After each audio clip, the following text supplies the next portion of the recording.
Bonjour. Aujourd'hui, on va parler d'architecture d'information et éventuellement de tri de cartes. Alors, lançons-nous. Alors, à ce point-ci dans le cours, on est rendu au point, vous avez eu vos idées, vous avez raffiné votre concept. Maintenant, c'est le temps d'identifier et de structurer le contenu, ce qui est vraiment la job de l'architecture d'information. Éventuellement, on va passer de là à construire des interfaces, on va passer en mode maquettage, puis éventuellement en design visuel, design graphique. Si je peux vous dire un petit peu, alors quand on identifie, on structure le contenu, c'est vraiment, on parle de contenu. Quand on se met à faire du wireframing, on manipule le contenu, mais on parle de forme. Alors, ces deux-là vont comme ensemble. Et puis, éventuellement, on raffine tout ça, contenu et forme vraiment très, très proche quand on fait le design visuel. Les techniques UX qui accompagnent ces étapes-là sont le tri de cartes quand on fait l'architecture d'information. Et puis, après ça, on passe en test utilisateur parce que déjà, on commence à avoir quelque chose à tester.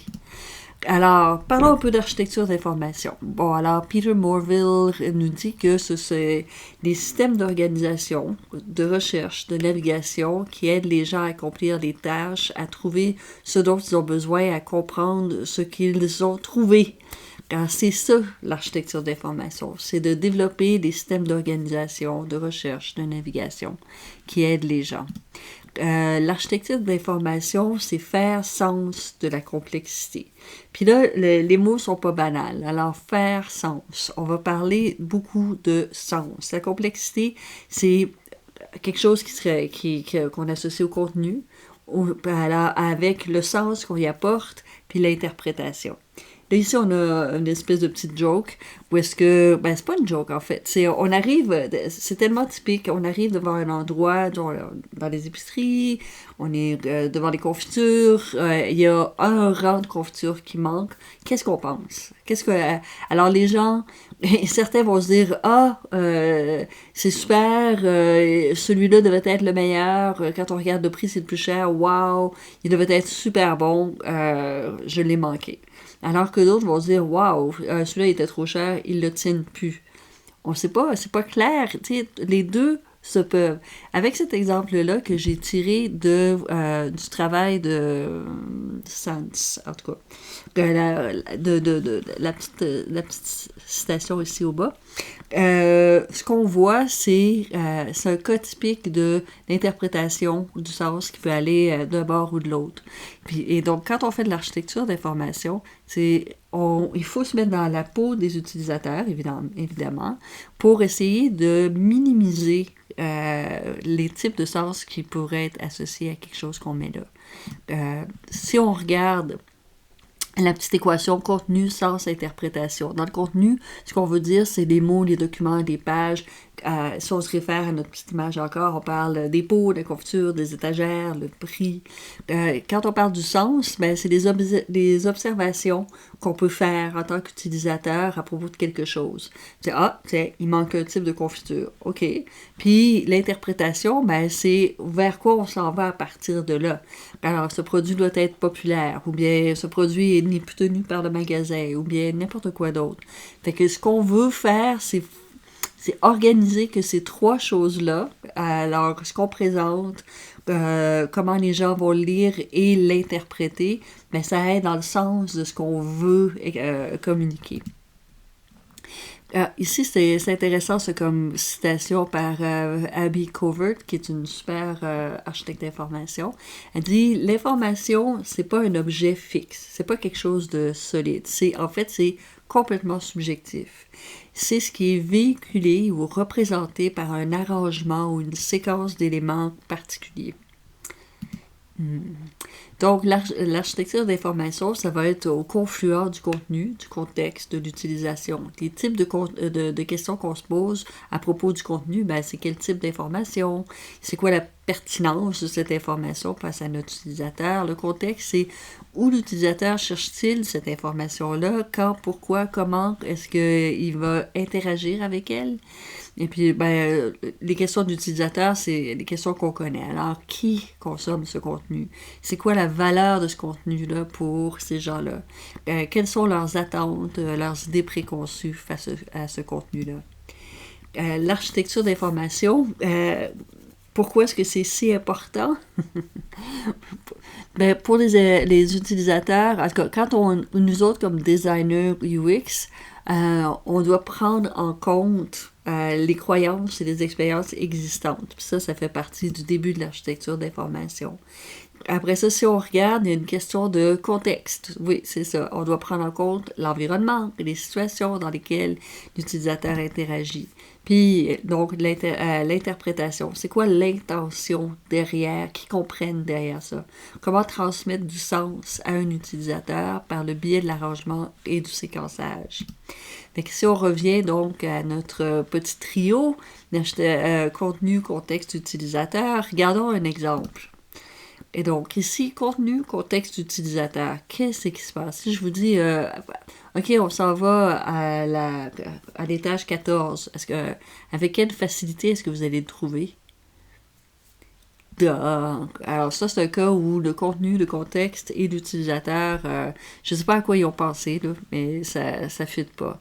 Un autre exemple, qui est beaucoup plus contemporain, beaucoup plus élégant, puis alors on se dit, bon, on a fait une réservation chez ces gens-là, où est ma réservation? Puis d'emblée, on va peut-être penser qu'elle est en haut à droite, mais non, dans ce cas-ci, elle est en bas à droite. Et c'est pas naturel. Donc ici, le contexte fit pas avec les attentes. Ou comment c'est présenté, ça fit pas avec les attentes. Alors ici, il y a l'histoire du Australian Income Tax Form, donc le formulaire pour les impôts australiens je pense que je vous ai raconté l'histoire déjà, mais enfin, au début des années 2000, il y a des gens qui ont proposé d'essayer de refaire ce truc-là. Là, je vous fais l'histoire très, très courte. Et puis, on finit par convaincre les gens des impôts australiens de bien vouloir les refaire parce que, en fait, il y avait 12% de la population qui remplissait pas ces impôts parce que, probablement, pas parce qu'ils voulaient voler des impôts, mais parce que c'était tellement compliqué et complexe qu'ils n'y arrivaient pas. Quand les designers sont allés voir les gens des impôts, ils leur ont demandé, bon, mais imaginez-vous que vous êtes une petite PME, voici vos feuilles de revenus cette dernière année-là, est-ce que vous pourriez remplir votre feuille d'impôt? Et puis les gens qui étaient dans la salle, qui étaient tous impliqués là-dedans, aucun d'entre eux ont été capables de remplir la demande, le rapport d'impôt pour ce personnage fictif-là. Alors, ils ont dit, OK, on va le faire. Puis, compte tenu du design d'information, repensez, encore une fois, là, ils se sont mis à penser en termes de contenu, de contexte, des utilisateurs. Ben, ils ont redesigné tout ça en enlevant certaines informations qui pouvaient venir de d'autres sources, en simplifiant d'autres, puis ont fait de formulaires qui étaient grosso modo 35 pages à un formulaire de 2 pages. Ça s'est pas fait tout de suite parce que ça changeait les processus internes au département des impôts australiens de manière tellement profonde que c'est les travailleurs du département des impôts qui ont demandé d'attendre un petit peu. Mais 10 ou 15 ans plus tard, là, tranquillement, ça se fait. Puis c'est ça. Alors, une bonne architecture d'information, c'est de permettre aux utilisateurs d'avoir accès le plus rapidement possible à ce qui les intéresse. Bon, là, je vais faire un lien entre scénario typique, c'est-à-dire ce que vous avez fait, ce que vous avez développé dans votre carte de l'expérience, ce qu'on appelle les user flow et l'architecture d'information. Ce sont 3 manières de raconter l'histoire, si on veut, des interactions. Qui qui se supportent l'un l'autre, qui sont un petit peu différents les uns des autres. Avant de parler de ça, parlons un petit peu de design d'interaction. Le design d'interaction, c'est ce qu'on fait. On n'en parle jamais parce que on est comme les deux pieds dedans, mais du design UX, c'est du design d'interaction. Puis design d'interaction, on dit influence le comportement par la compréhension de l'interaction entre une personne, un produit et une ligne de temps. Alors, quand on comprend qu'est-ce que l'utilisateur ou les utilisateurs veulent du produit ou du système ou du service dans le temps, ben là, à ce moment-là, c'est pas mal plus simple. Tous ces scénarios-là dont j'ai parlé, alors notre scénario typique, notre carte de l'utilisateur, les user flow et puis l'architecture d'information, si on veut, tout ça, ça se passe dans le temps. On voit un peu de plus en plus, on fait une transition entre coller sur la ligne de temps à un peu plus structuré puis un petit peu plus loin de la ligne de temps, mais quand même. Mais disons qu'on part avec le scénario typique. Ici, on voit une histoire en particulier. Et de cette histoire-là, on regarde le user flow, c'est-à-dire c'est quoi les points de contact numériques avec lesquels notre persona va avoir une interaction directe. Dans la première, on a toutes les étapes, on a les étapes numériques, les étapes non numériques en personne. On a aussi beaucoup d'informations sur le portrait émotionnel de cette expérience-là pour savoir où est-ce que ça accroche, où est-ce que ça va bien, quels sont les choix, les décisions, où est-ce que cette personne-là va vivre du stress. Et puis là, alors ici, on regarde en perspective, on dit, ah, OK, il y a un avant, il y a un pendant, il y a un après, il y a un suivi. OK, on commence à avoir une structure de où on va devoir interagir, quels sont les points de contact qu'on va devoir combler, construire. Et puis, alors que ici, on se ramasse avec les mêmes points de contact, mais on commence à faire une ébauche de l'architecture, c'est-à-dire mettre pas juste des points de contact, mais avoir une idée de peut-être quel contenu, quelle histoire on va raconter à quel moment, sous quelle forme, dans quel type de médium. Alors là, on a des cellulaires, là, on aurait un ordinateur, là, on aurait peut-être une tablette, etc., etc. Donc, il y a une interaction là, entre l'histoire réelle, les points de contact, les points de contact avec leur contenu, avec là où on met du sens. Et puis, l'architecture d'information, elle va plus profond que juste le user flow. Elle s'intéresse à la manière dont le contenu est structuré et il est livré à l'utilisateur à chaque point de contact du système, tel qu'il est vécu au fil du temps. Alors, la différence entre un user flow, qui est vraiment juste une espèce de description, une liste, on fait ça, on fait ça, on fait ça, ben, l'architecture d'information, elle prend vraiment en considération la lecture qu'on va faire de l'information qui est proposée. Fait un exemple ici, ce serait, l'architecture là, une application pour un restaurant. Là, c'est la première page où est-ce qu'on va faire une réservation. Ça nous amène à ceci, cela. Si on s'amuse un peu plus puis qu'on se rapproche, puis donc on reprend contexte, utilisateur, contenu, mais le contexte, c'est le scénario. C'est un scénario court où est-ce qu'on dit, bon, OK, il y a un utilisateur qui a ouvert l'application puis qui a atterri sur l'écran d'accueil parce qu'on imagine qu'ils veulent ils se préparent un souper au restaurant. L'utilisateur cible, c'est, alors, dans ce cas-ci, eux visaient soit des gens qui sont à leur première visite, un utilisateur primaire, ou un utilisateur de retour, mais qui n'a pas encore de compte avec ces gens-là. Donc, un utilisateur secondaire, puis il n'est pas encore connecté. Le défi de l'architecte d'information, ça va être comment pourrions-nous structurer et présenter des informations sur notre écran de démarrage qui encourage la création d'un compte, ce qui est en fait l'objectif commercial, l'objectif d'affaires, tout en leur fournissant simultanément un chemin clair pour contourner le processus et parcourir la liste des restaurants où ils peuvent réserver. Ça, c'est l'objectif de l'utilisateur. Comment est-ce qu'on leur offre les deux? Bon, ben, on s'imagine là, qu'il doit y avoir deux chemins possibles. Ça, c'était juste un exemple. C'était pour vous donner une idée qu'il y a un aller-retour entre le user flow, c'est-à-dire qu'est-ce qu'on doit faire, c'est quoi l'ordre, et puis le contenu qui va être développé à travers l'intelligence là, de l'architecture d'information. OK, parlons un petit peu de...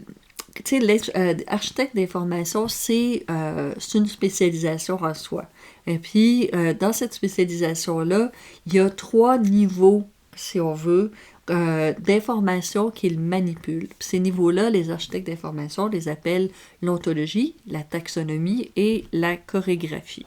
J'espère que vous allez reconnaître des choses. Alors, l'ontologie, ça veut dire le sens des objets, des choses, des éléments. Puis ça, c'est le b.a.-ba, là, c'est quoi c'est le premier bloc avec lequel on construit et du sens et du contenu pour des pages web ou des applications. Donc il s'agit ici de comprendre ce que nos utilisateurs veulent comprendre, veulent bien... eux autres, qu'est-ce qu'ils y comprennent? La taxonomie, c'est l'art et la science de catégoriser les choses. Ça, c'est mes mots, l'art et la science de catégoriser les choses, mais c'est vraiment l'art d'organiser. Alors, des taxonomes, la taxonomie, c'est vraiment la science maîtresse, si on veut, de tout ce qui est bibliothèque et comment est-ce qu'on dit ça, la science des bibliothèques, là? En tout cas, d'organiser l'information en bibliothèque. Puis le troisième, la chorégraphie, c'est l'interaction entre les éléments. Alors, comment on fait interagir les choses. Alors, amusons-nous, regardons, faisons un petit exercice. Ben, en fait, vous l'avez... Bon, on va en faire plus tard, là, mais il va y avoir un exercice de taxonomie. Un exercice dont le thème est le buffet asiatique. Je vous en parle pas beaucoup plus que ça, mais vous verrez qu'est-ce qu'on fait avec ça. Deuxième étape, après, parce que dans l'exercice, cet exercice-là, c'est un exercice de taxonomie, donc on arrive au troisième, parler de chorégraphie. Fait que chorégraphie, c'est les règles d'interaction entre les éléments. Alors, comment est-ce que nos utilisateurs se rendent où ils veulent se rendre? Une autre définition, ce serait, c'est la partie d'architecture ou c'est la partie du travail de l'architecte d'information qui traite de la façon dont le sens, les petites bouchées, et la structure s'articulent ensemble, garantissant le flux d'une expérience qui ravit un utilisateur et ne le distrait pas de ce que lui essaye ou elle essaye de faire. L'essence de la chorégraphie, c'est le placement du sens dans la structure, dans le flux, dans l'interaction générale qui nous intéresse. Puis là, ici, ce qu'on parle, c'est d'utiliser des scénarios pour vraiment, une fois qu'on sait qu'est-ce qu'on veut dire, on sait à peu près dans quelle hiérarchie on veut la dire, qu'est-ce qui viendrait, tester pour voir si cette hiérarchie-là marche vraiment. Chorégraphier des micro-scénarios, c'est comme ça que j'appelle ça. C'est-à-dire que on se dit, bon, alors sur notre plateforme web, on sait qu'on va présenter l'information de telle manière, en tout cas on s'en doute, mais là on va le tester pour voir, en prenant chacun des micro-scénarios. Alors, dans mon scénario typique, mon personnage d'habitude va vouloir avoir telle information en premier. Une fois qu'il y a telle information, puis qu'il est d'accord, ben là, il est peut-être d'accord pour se faire un profil. Alors, ou peut-être une fois qu'il a son profil, puis qu'il utilise l'application régulièrement, qu'est-ce qu'il veut avoir en premier sur sa page web? Qu'est-ce qu'il veut avoir en premier sur son interface mobile? Fait que chorégraphier les micro-scénarios, puis on en parlera plus en classe, c'est vraiment l'art de tester des hypothèses, de faire un jeu de rôle, de dire, bon, dans tel contexte, est-ce que, bon, par exemple, le contexte le plus typique, le plus canadien qu'on ait, on crée une application mobile qui va être utilisée donc en mobilité pendant qu'on est à se promener en ville, en campagne, mais on va le faire en été, en hiver, on va le faire avec une main, avec deux mains, mais il y a des grosses chances que ce soit seulement avec une main, parce que dans l'autre main, on a des sacs, on a un café, on a je sais pas quoi. Alors quand on est avec une seule main, on est en hiver, on a juste un... Comment on fait pour se rendre où on est supposé se rendre le plus facilement possible? Parce que ce que vous avez peut-être imaginé à faire sur le web avec avec beaucoup d'ordre. Puis là, première étape, deuxième étape, troisième niveau, 2, 3 clics, c'est vite fait, on a une souris, on a toute l'information. Généralement, ça ne fonctionne pas comme ça sur le mobile.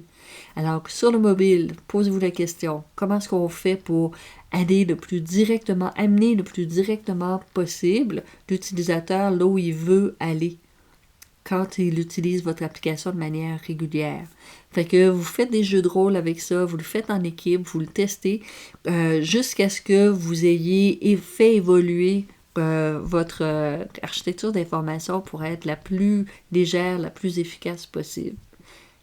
Faire ce que vous voulez faire avec le moins de clics possible. Donc, c'est avec ces 3 étapes-là, c'est-à-dire identifier l'information, trouver des petits morceaux de sens, l'organiser, c'est-à-dire utiliser toute l'intelligence de la taxonomie. Puis après ça, le tester, interagir, voir comment ça se chorégraphie, comment on fait toutes ces choses-là. Ben avec là, vous allez finir par aboutir avec une architecture d'information qui peut être vraiment intéressante. Eh bien, merci. À tout de suite.